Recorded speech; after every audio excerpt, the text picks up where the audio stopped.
Welcome back to RFL. A little more than a week after her husband came out in support of same-sex marriage and the repeal of DOMA, Defense of Marriage Act, Hilary Clinton is doing the same, sending word through a video posted by the Human Rights Commission.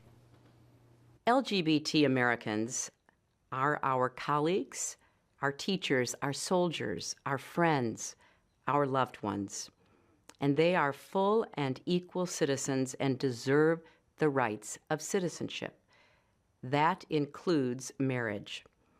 That's why I support marriage for lesbian and gay couples. I support it personally and as a matter of policy and law. Clinton's announcement is just the latest evidence that support for same-sex marriage and same-sex marriage benefits has become the majority view in American politics. And as we all know, it has done so in an amazingly short time. It now has majority approval. 9 years ago, it had majority disapproval. But that's not the only issue where views are changing and doing so rapidly. We also thought of same-sex marriage and marijuana legalization for medical or recreational use. It also faced massive opposition. Now majority support medical usage, and the numbers for recreational use are approaching 50%.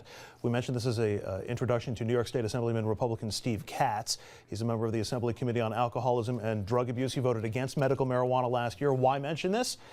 Because this weekend, Katz was stopped on the thruway for speeding, and the officer smelled marijuana in the car. He was cited for pot possession.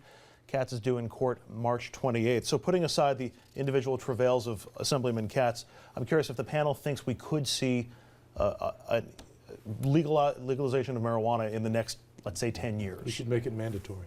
Mandatory marijuana. Yeah. Anybody else want to? We got two states, right? You got Washington and Colorado. They have legalized it, and they're trying to deal with how to actually implement that. Any other? Dom, you think it goes that fast? You think like same-sex marriage? Not in New York State, it won't. Yes, it will. What is the value of a clouded mind?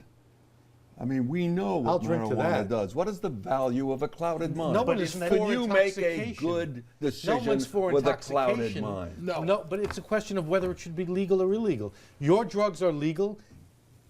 His drugs are not. That's not.